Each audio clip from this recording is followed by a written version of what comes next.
with you today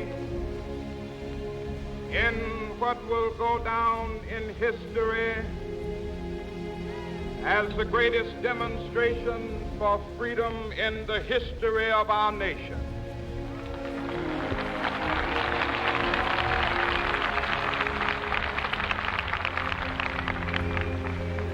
Fourscore years ago,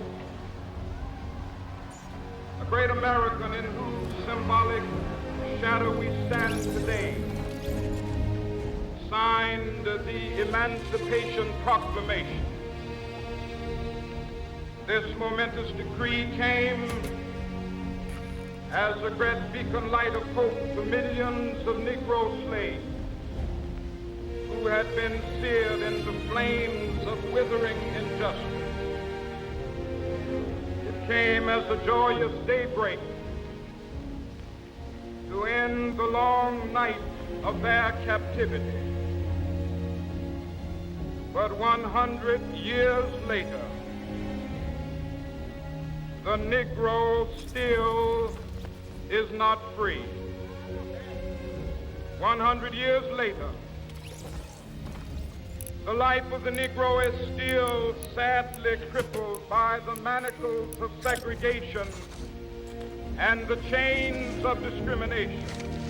100 years later, the Negro lives on a lonely island of poverty in the midst of a vast ocean of material prosperity.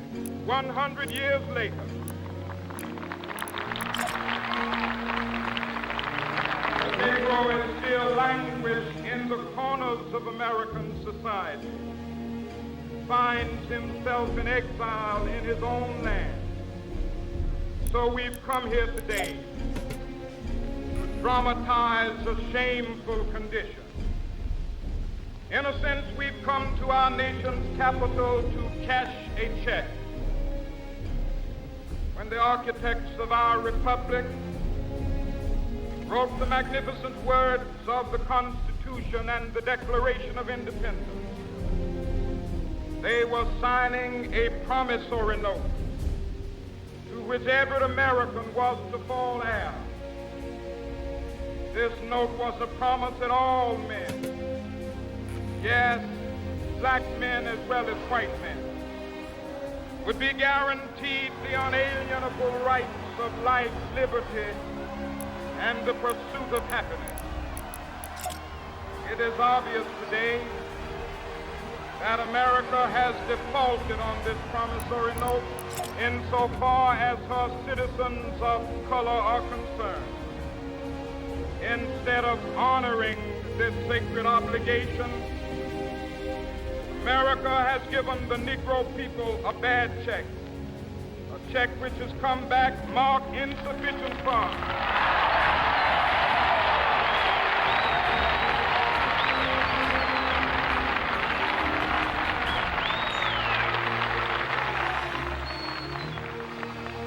But we refuse to believe that the Bank of Justice is bankrupt. We refuse to believe that there are insufficient funds in the great vaults of opportunity of this nation. So we've come to cash this check, a check that will give us upon demand the riches of freedom and the security of justice.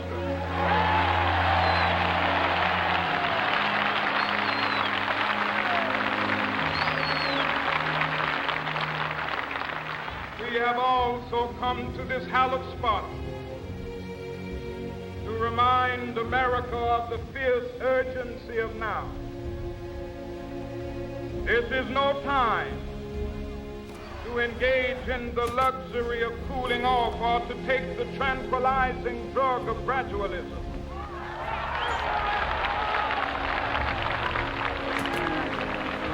Now is the time to make real the promises of democracy. Now is the time to rise from the dark and desolate valley of segregation to the sunlit path of racial justice. Now is the time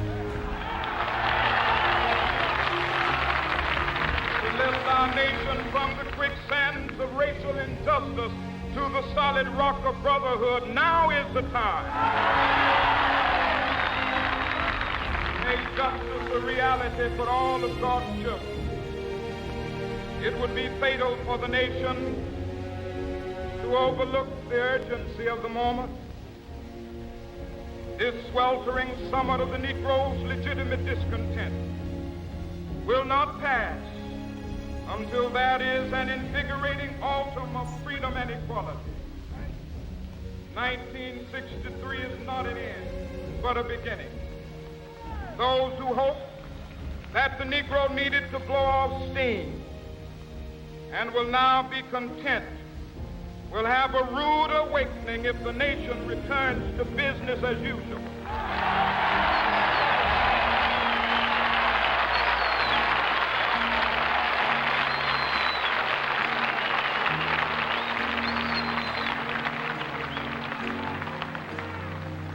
There will be neither rest nor tranquility in America till the Negro is granted his citizenship rights. The whirlwinds of revolt will continue to shake the foundations of our nation until the bright day of justice emerges. That is something that I must say to my people who stand on the warm threshold which leads into the palace of justice. In the process of gaining our rightful place, we must not be guilty of wrongful deeds. Let us not seek to satisfy our thirst for freedom by drinking from the cup of bitterness and hatred.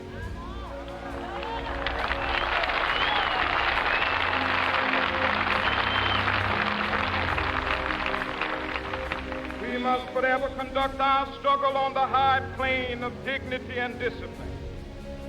We must not allow our creative protests to degenerate into physical violence. Again and again, we must rise to the majestic heights of meeting physical force with soul force.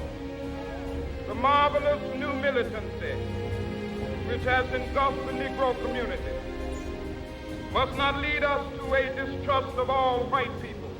For many of our white brothers, as evidenced by their presence here today, have come to realize that their destiny is tied up with our destiny.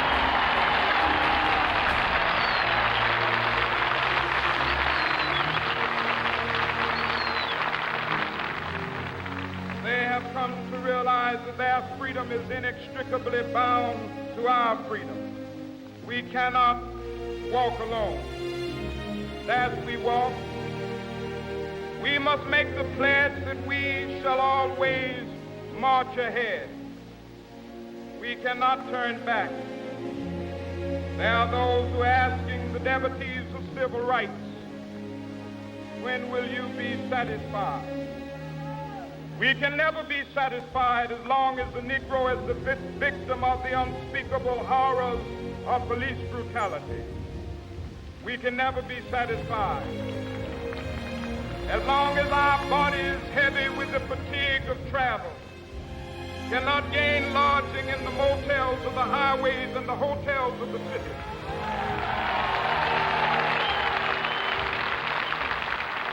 We cannot be satisfied as long as the Negro's basic mobility is from a smaller ghetto to a larger one. We can never be satisfied as long as our children are stripped of their selfhood and robbed of their dignity by signs stating for whites only.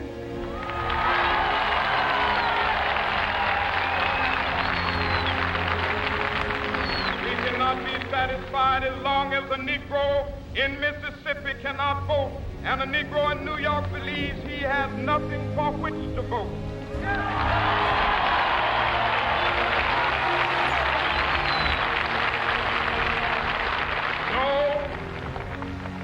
No, we are not satisfied, and we will not be satisfied until justice rolls down like waters and righteousness like a mighty stream.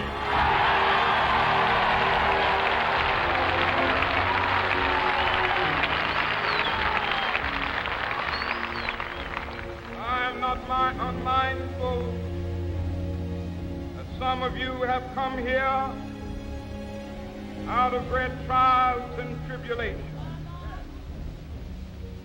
Some of you have come fresh from narrow jail cells. Some of you have come from areas where your quest for freedom left you battered by the storms of persecution, staggered by the winds of police brutality. You have been the veterans of creative suffering. Continue to work with the faith that unearned suffering is redemptive. Go back to Mississippi. Go back to Alabama. Go back to South Carolina. Go back to Georgia. Go back to Louisiana. Go back to the slums and ghettos of our northern cities, knowing that somehow this situation can and will be changed. Let us not wallow in the valley of despair. I say to you today, my friend,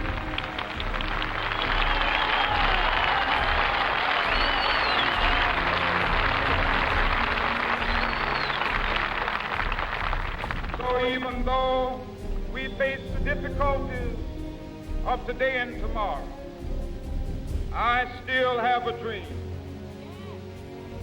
It is a dream deeply rooted in the American dream. I have a dream that one day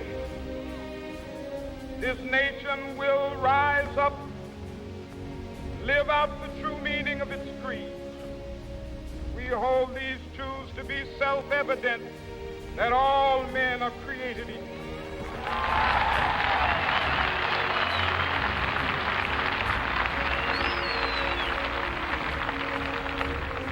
I have a dream that one day on the red hills of Georgia, sons of former slaves and the sons of former slave owners will be able to sit down together at the table of brotherhood. I have a dream that one day, even the state of Mississippi, a state sweltering with the heat of injustice, sweltering with the heat of oppression, be transformed into an oasis of freedom and justice. I have a dream. My poor little children will one day live in a nation where they will not be judged by the color of their skin, but by the content of their character. I have a dream today.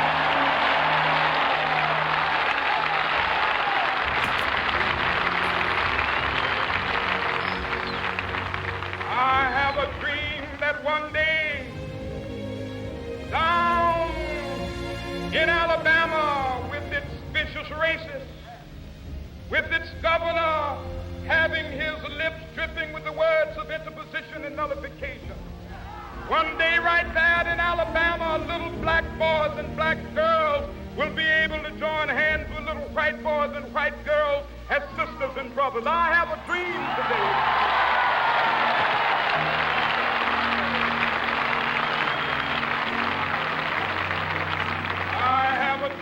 That one day every valley shall be exalted, every hill and mountain shall be made low, the rough places will be made plain, and the crooked places will be made straight, and the glory of the Lord shall be revealed, and all flesh shall see it together. This is our hope.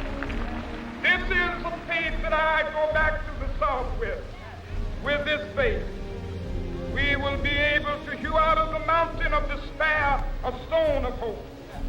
With this faith, we will be able to transform the jangling discords of our nation into a beautiful symphony of brotherhood. With this faith, we will be able to work together, to pray together, to struggle together, to go to jail together, to stand up for freedom together, knowing that we will be free one day.